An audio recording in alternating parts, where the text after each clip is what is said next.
Blessed to be with you on the KIDO Talk Radio app as well as 107.5 FM, 580 AM. Remember, you can take KIDO Talk Radio with you anywhere, anytime. Just go to the App Store, go to Google Play, and you can be with us whether you're in Hawaii, whether you're in New Hampshire, whether you're in Florida, regardless of where you are.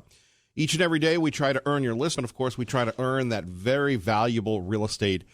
Make sure that we're not going to spam you. We're not going to send you 25 app alerts a day. Somebody stubbed their toe like some of the slappies do. We don't do that. We try, again, do our very best to give you the accurate, dependable information that you need, of course, and the ability to yap about it each and every morning with me. Speaking of somebody who knows about yapping, our great friend Michael Harrison, Talkers Magazine, talkers.com. Michael, good to have you with us. Yes, the Yap Master has come. Thank you, Kevin. Always appreciate you. And when you think of Michael Harrison, there's no one who has the more active barometer on what's going on in the media, particularly talk media. And Michael, we'll start with this one. Has the rhetoric on both sides, but particularly the Democrats, in criticizing President Trump just gotten out of hand lately? Well, I don't know if rhetoric gets out of hand. I mean, we have big hands here on this medium. So the louder the rhetoric, the more interesting the rhetoric, the more even radical the rhetoric. Sometimes it clears the air for the rest of the country and the rest of the media that might not have the stomach for this kind of intense talk. This is Black Belt Conversation News Talk Radio in 2019. But, yeah, it has been pretty intense. And politics today is a blood sport. It's a spectator sport, and it's a violent spectator sport. And participants on all sides are obsessed with seeking victory and not always with uncovering the truth. Well, and everybody says we want to go back to the days where we had decorum, but you take a look at the founding of the Republic, what was written in the papers was pretty harsh. However, when you have Democratic presidential candidates calling the president a white supremacist, have they gone too far? If the president can make a defense for that, no. I don't think they've gone too far. I think this is the national conversation. I do believe that some people will believe they've gone too far, and I do believe that a case could be made that they've gone too far. But I would not say that they've gone too far. I believe in an open discussion of the way people feel. And if what they feel is accurate and resonates with enough people, then it'll stand the test of time and the marketplace of ideas.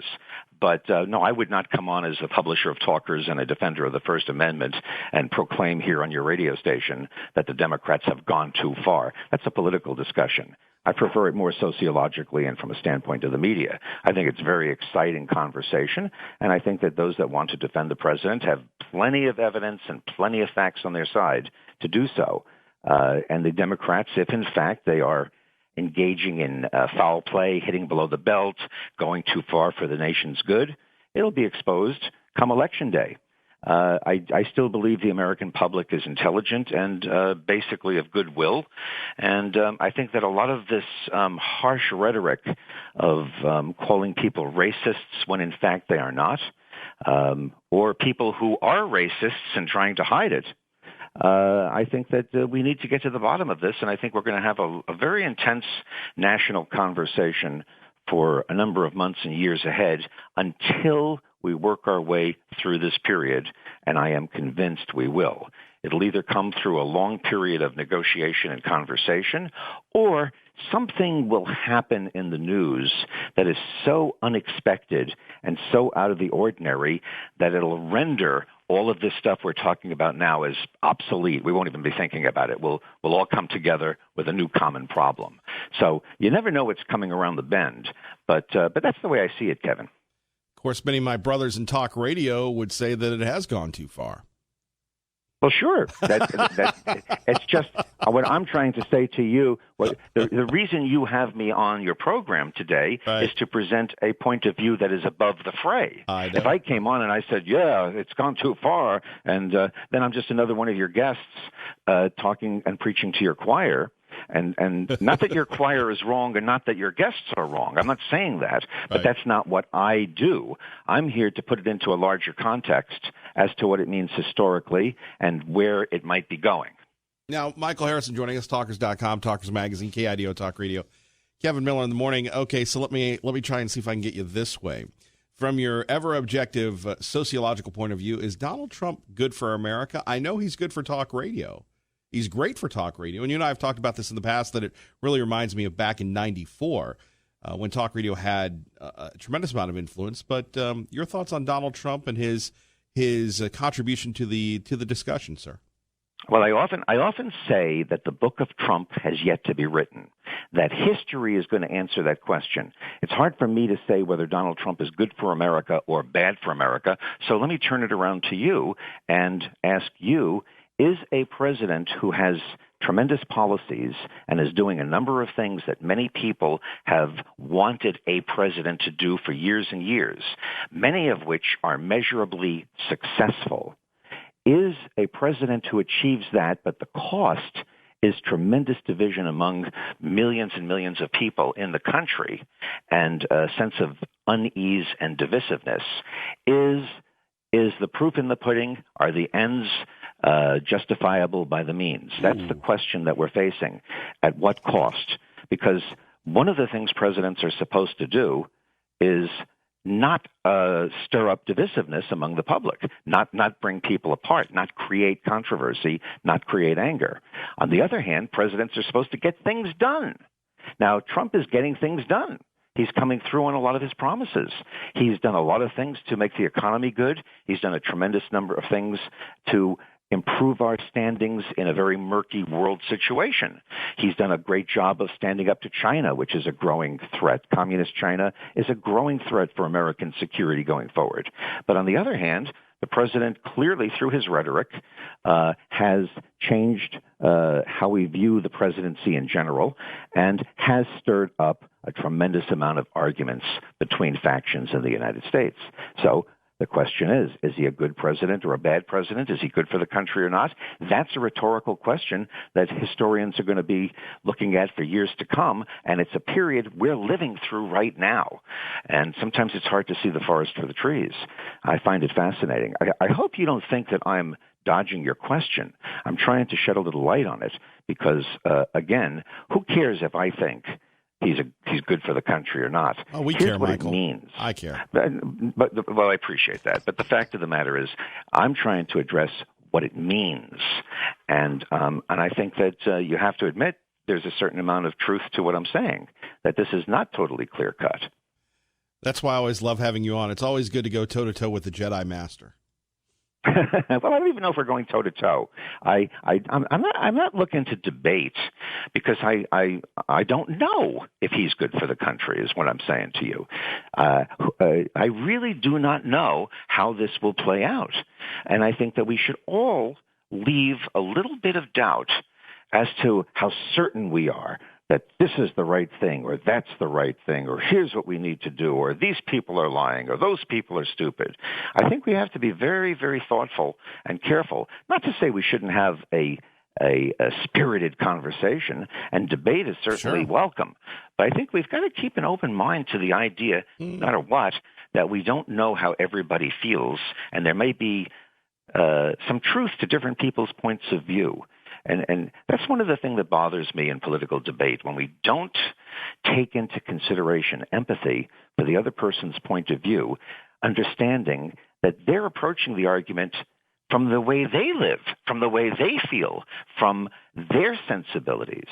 And running an enterprise like the United States of America in the 21st century, with its gigantic, diverse population covering this large swath of geography, is not an easy thing to do.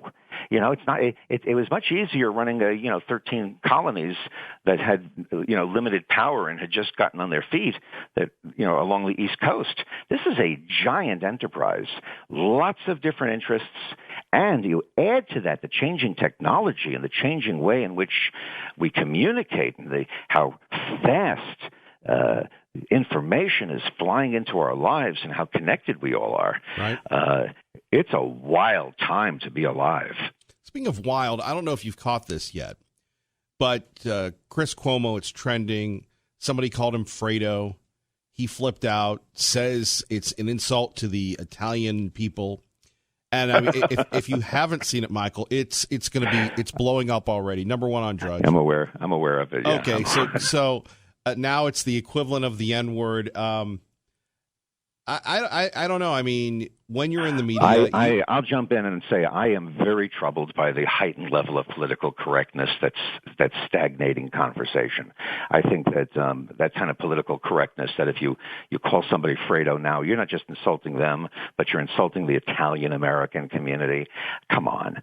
I think we need to loosen up a little bit and understand that we're human beings and that ethnicities have differences, and not every group is all bad and not every group is all good. But if we can't make fun of people and we can't use cultural references and we can't loosen up a little bit in terms of humor, insight, and legitimate criticism, well, then the First Amendment has no value whatsoever, and we will become, constipated emotionally and intellectually, and that leads to violence.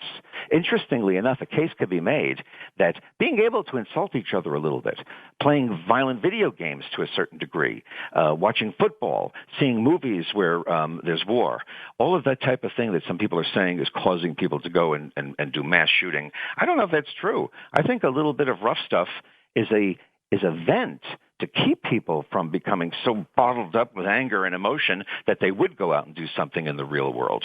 So, I think that Chris Cuomo should lighten up a little bit in terms of the Fredo reference. Well, everybody is offended, and that's the issue. Finally, the state of talk radio, you love it, you support it. I have admired how you've mentored so many people that are close to you, people that are not close to you, people that you may talk to every couple times a year or you may see. Why is it still the best ever? And I know it's a general question, but I get a little funny when I talk to you because, again, you're the Jedi Master, so I try and get these questions out quickly. But well, I appreciate you saying that. I don't know whether I am the Jedi Master, but that's for you to say, not for me to say. Let me just quickly interrupt you with all due respect, Michael. You have given so much, and I know it's kind of uncomfortable to take a compliment, but I just want to say that, again, when we met in person, when I've been at your conferences, I just want to acknowledge how much you've given to all of us who have done radio. So thank you, sir. I appreciate your saying that, and I love radio, and I love radio people, and I love the role radio plays, and I think that radio is here to stay. When I say radio is here to stay, I mean audio media that is larger than life, audio media that has an element of show business and personalities, fun and entertainment, but also addresses the cutting-edge sociology, the cutting-edge culture, the cutting-edge issues of our time. And as long as radio continues to do that, talk radio will always be popular and will always be relevant, because the human saga, the human condition, the passing parade of news and personalities and issues, well, I don't see that changing very soon. So, people have often said to me, well, now that the blah, blah is done, what's talk radio going to talk about? And my answer always is, there'll be plenty to talk about. And yes, talk radio will even survive the passing of the age of Trump. The day will come when Trump won't be president and we won't be in the era of Trump, and there'll be new things, and we will continue to be doing this. So I think as long as talk radio operates in a country that has a First Amendment, and that people don't get too queasy and sell out in the name of political correctness or keeping their sponsors happy, or preach too much to choirs and not afraid to take on their audience and tweak their nose a little bit so that the thing keeps moving forward, I think talk radio is here to stay.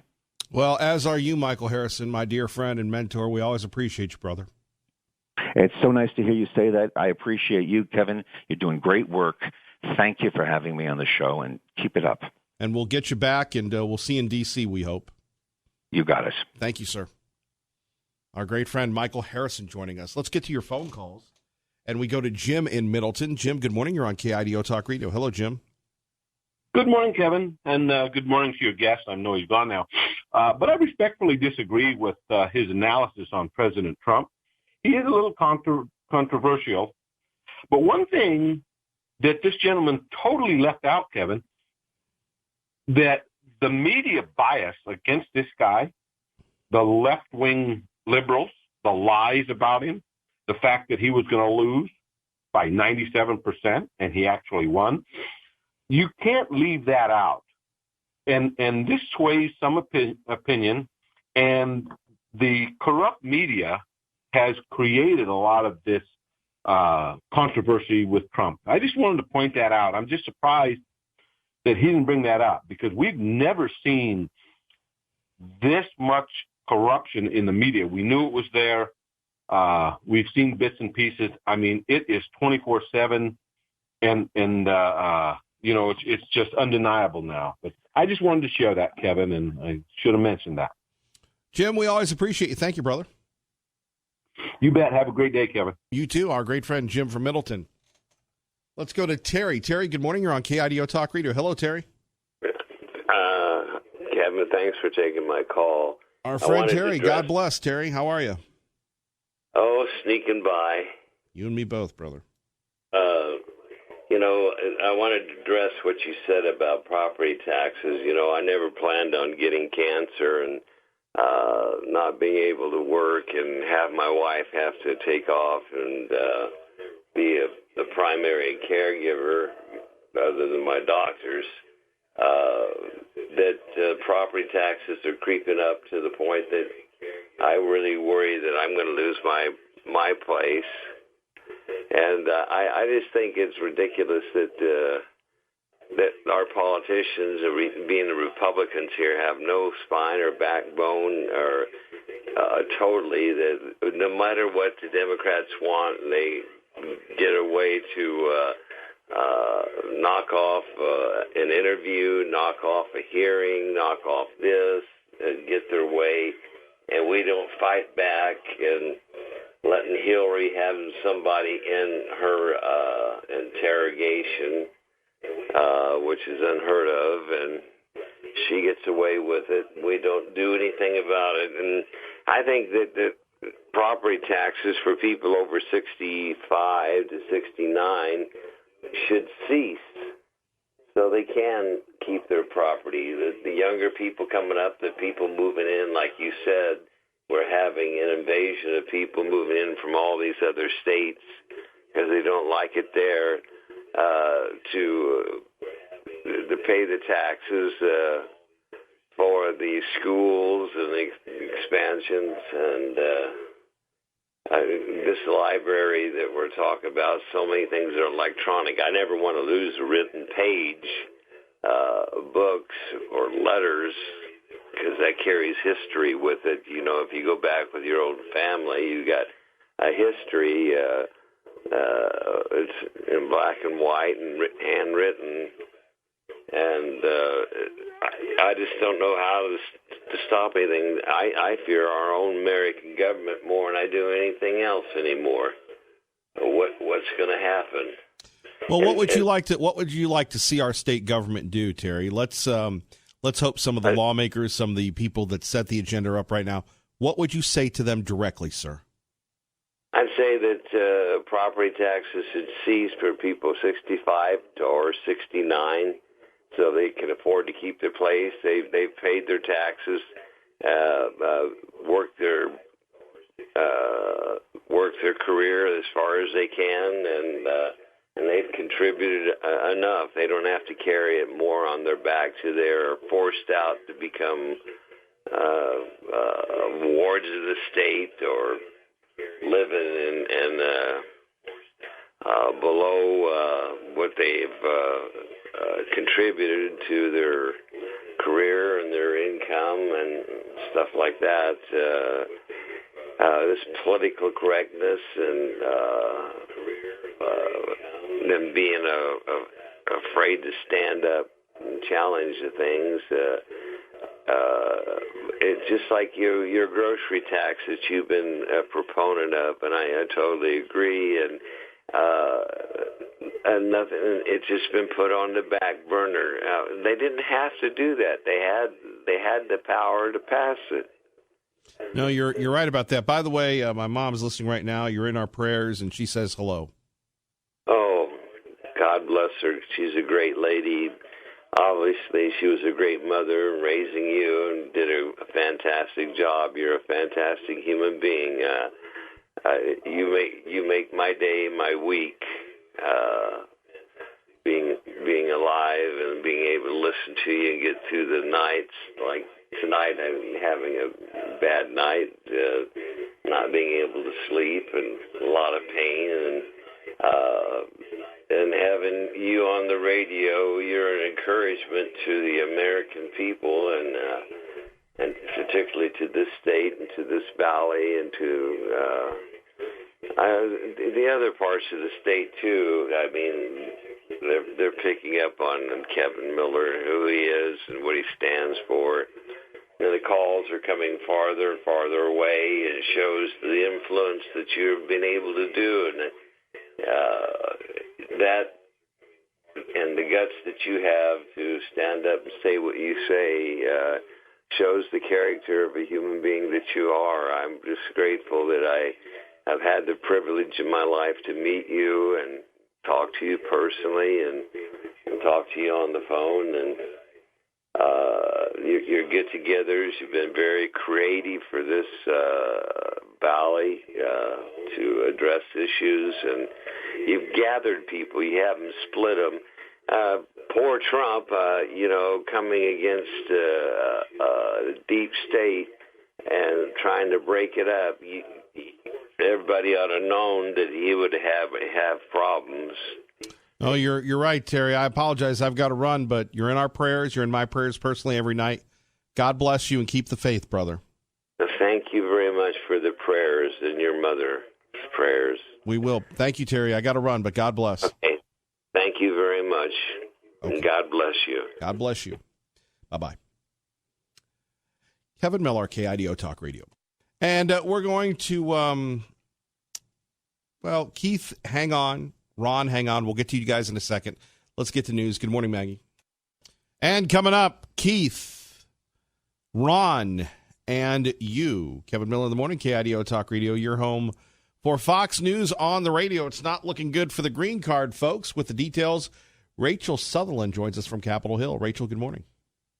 Hey, good morning, Kevin. Yeah, the Trump administration yesterday announced a new rule that they could deny immigrants green cards if they're likely to seek out government assistance, stuff like Medicaid and food stamps. The acting director of U.S. Citizenship and Immigration Services, Ken Cuccinelli, was telling Fox News that it would generally prevent people who are likely to become a public charge from coming here or remaining here and getting a green card. Now, how exactly they're going to determine who could need public assistance is unknown.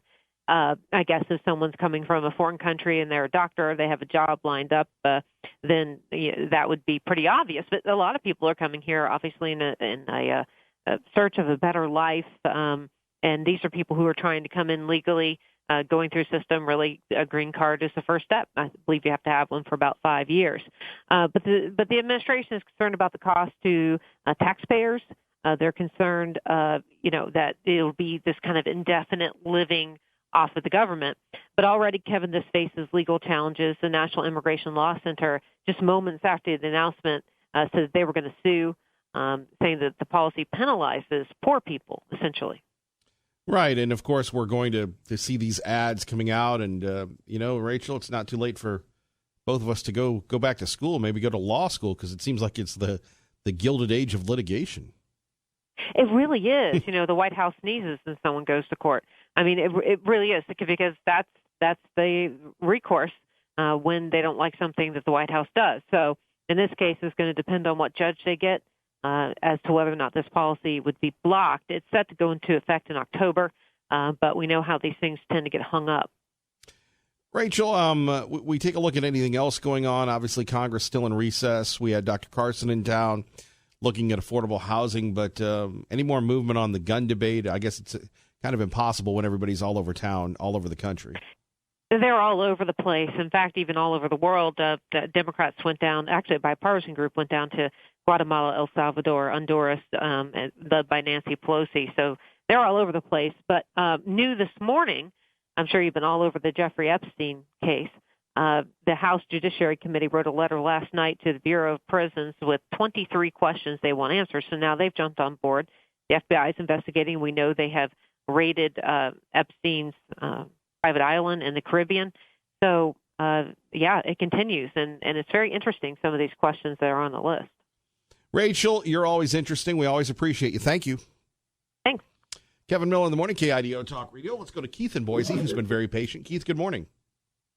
Good morning, Kevin. Thank you for the great show, as always. I just wanted to respectfully disagree with the first guest that you have on that was kind of considered like a guru or something. I just want to say, Donald Trump, he's the first person I've ever voted for in my life. I'm 53 years old.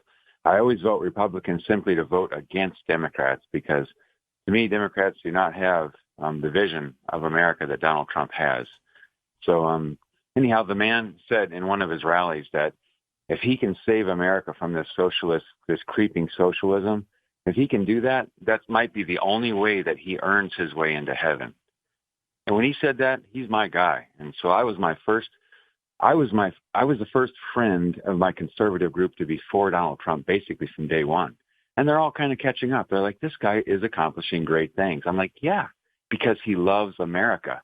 And the problem with the Democrat socialists is they're going to tear this country apart. And when they're done, we are going to be Venezuela. And no one will want to immigrate here anymore after they're done with this country. And Donald Trump is trying to prevent that. So your first guest saying we should be disimpassioned and, take a standoffish, look at this country. No, not at all. Either you're for Trump or you're just abiding this socialist takeover. You pick. So, the fight's on. And I'm a Trump guy, and I hope everyone else steps on board. And when he's done, I hope they support Mike Pence. Boy, that'd be great of 16 years of conservatism. Wouldn't that be? It might actually save our nation and give our children a chance to recover from the brainwashing they received in their universities from their socialist instructors. I would say I'd agree. Keith, thank you for your patience. Yes, sir. Take care. All right. We appreciate that. Let's go to Caldwell. Ron joins us now on KIDO Talk Radio. Ron, good to have you back again. Good morning, Kevin. I'm 68. I'm a disabled veteran in Idaho. I'm sure I'm not the only disabled veteran in Idaho that has the same issue, but I was looking at the paper today, and I'd love to go to this game that's the Boise Hawks are playing in Boise, but I live out in the Sunny Slope area close to Marcy, and there is no public transportation out this way. And I'm looking for the day if I live that long where I still am able to ride my bicycle and put it on a van or a small bus and go in and watch a game and come home. I mean, that would be a real thrill for me. I'm sure there's a lot of other guys in the same situation, and I feel like I'm forced to buy a vehicle. I really don't like to drive anymore.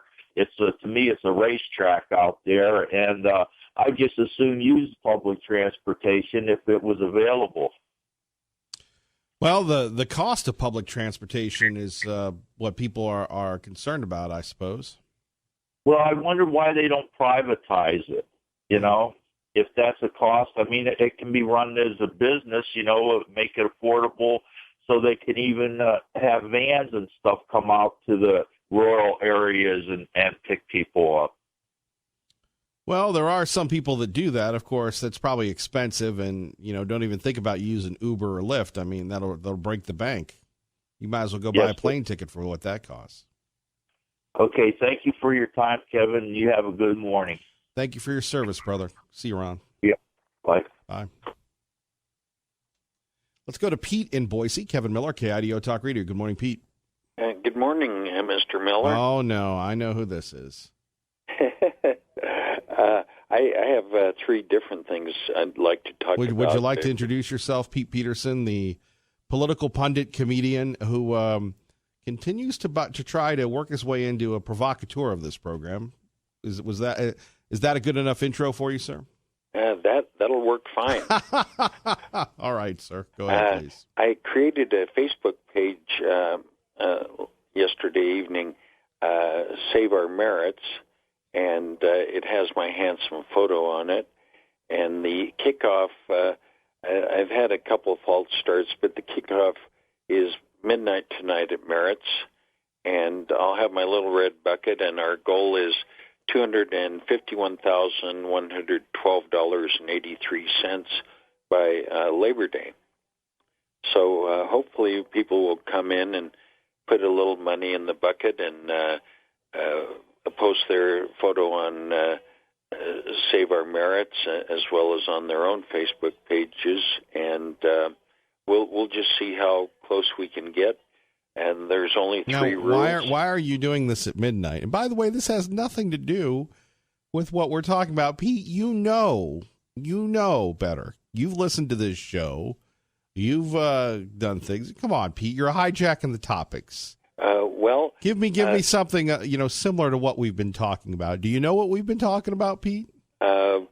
Pete, have you been listening to the program before you called in? I've listened to the last 3 callers. Okay, then, Pete, give me your summation.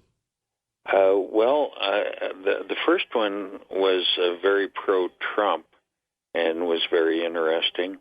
And are you pro-Trump? No. Why do you hate the president? Hate is the wrong word. Why don't you love the president, Pete? You're just making this black and white. I find him inept.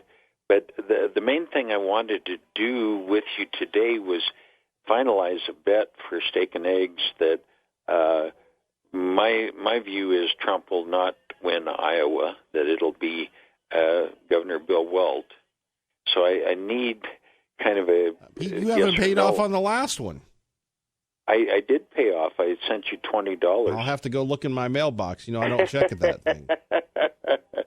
But I would love to have you buy me Steak and Eggs at Merritt's, or have me buy you Steak and Eggs at Merritt's.